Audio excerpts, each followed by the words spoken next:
करे, नहीं उसे बर्बाद करे।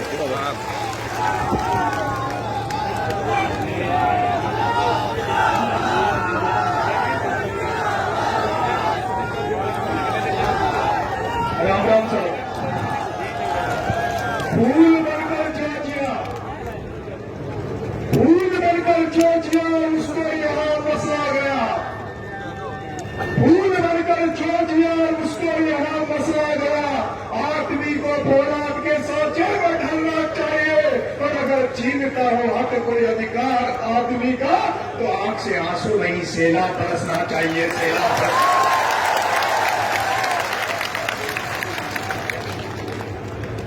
इस शिवनगरी में पधारे किसान भाइयों और हमारे किसान राष्ट्रीय किसान नेता, मैं आपसे माफी चाहता हूं कि मुझे इस सभा में थोड़ा लेट आया और उसकी वजह से आप डिस्टर्ब हुए।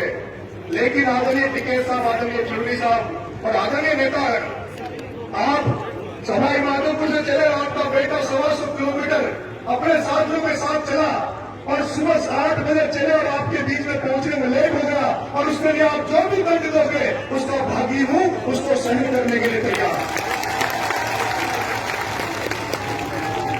आज महिला दिवस है और इस महिला दिवस के उपलक्ष्य में नारी शक्ति के रूप में साक्षात हमारी माया बैठी है।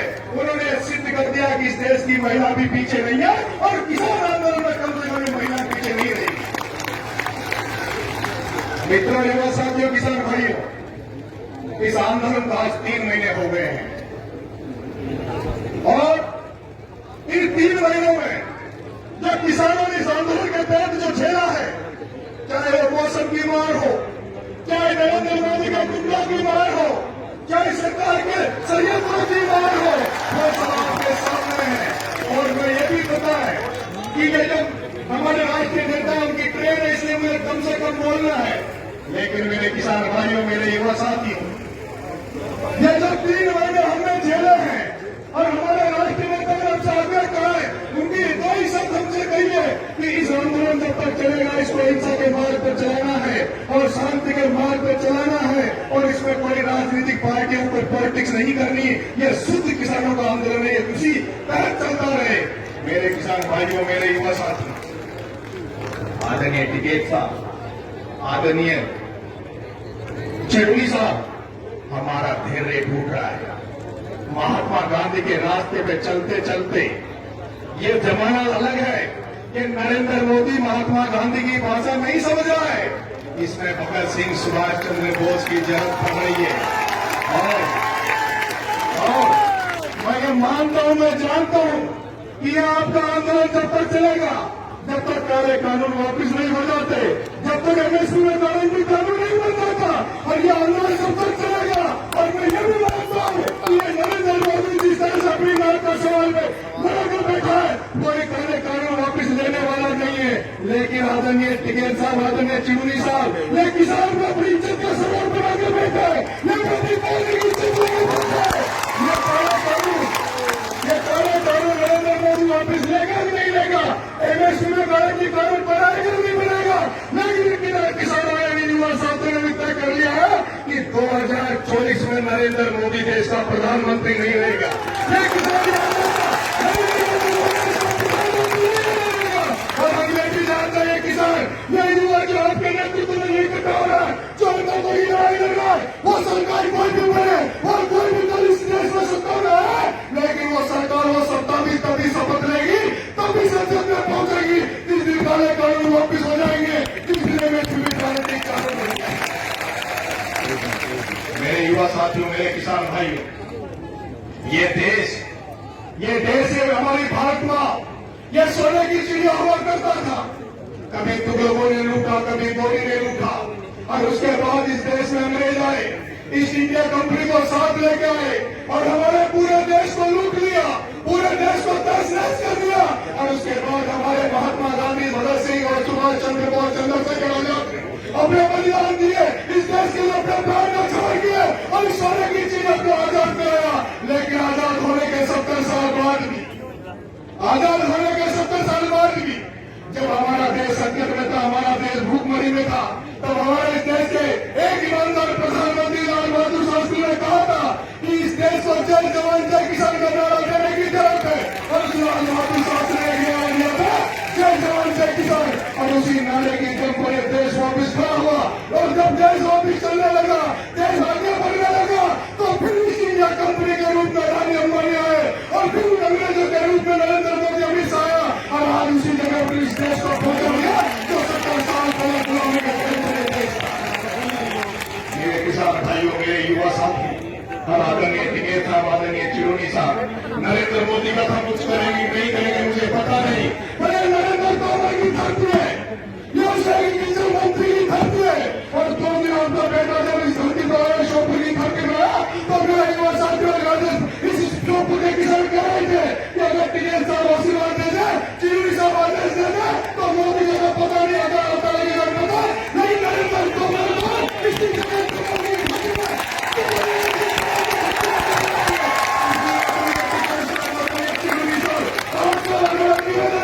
क्योंकि जिस तरह से देश की आजादी की लड़ाई लड़ी गई, जिस तरह से देश की आजादी की लड़ाई लड़ी गई, उसमें भी मंगल पांडे और झांसी की रानी अगर 1857 में अपना बलिदान नहीं देती तो आजादी की लड़ाई आगे नहीं चलती।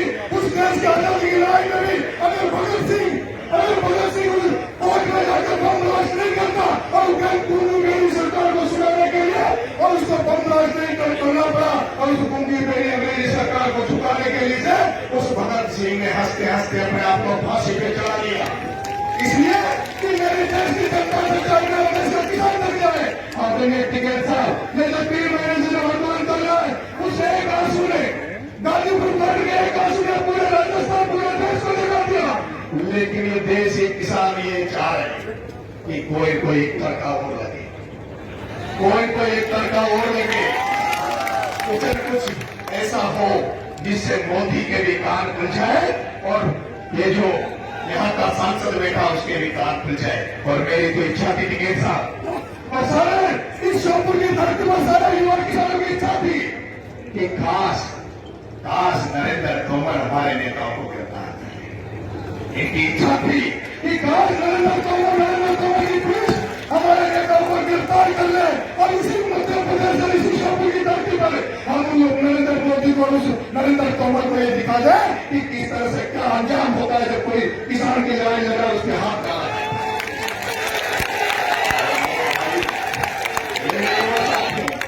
मेरे भाइयों और युवा साथियों, आज आपने आपकी ताकत देख ली, आज इस देश में किसान अन्नदाता की ताकत देख ली होगी।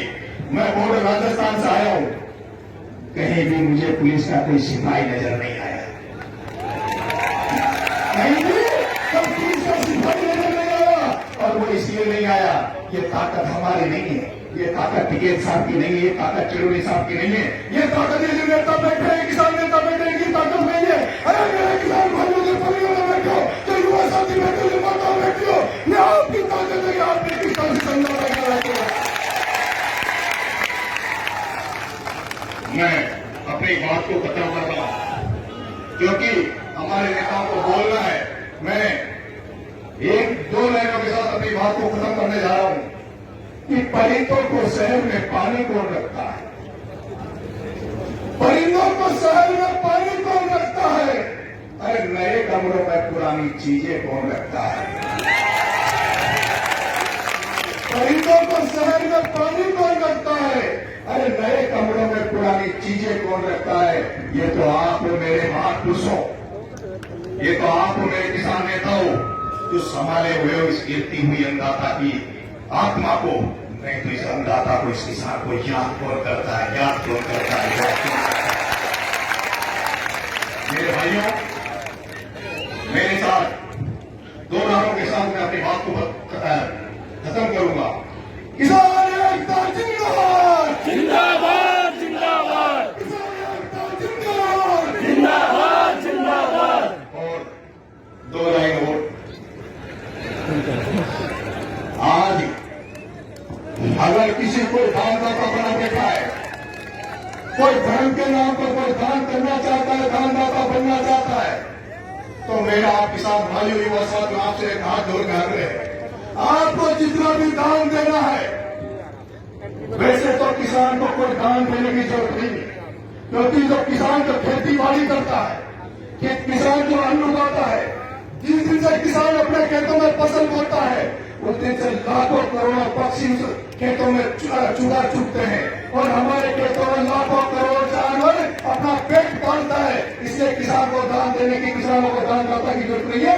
लेकिन मैं एक आपसे आग्रह करने जा रहा हूं कि अगर आपको दान देना है, दान दक्षिणा करनी है, आपको शौक है, तो जितना दो उतना इस किसान आंदोलन को दो, किसान नेताओं को दो, जितना दोगे उतना कम पड़ेगा। लेकिन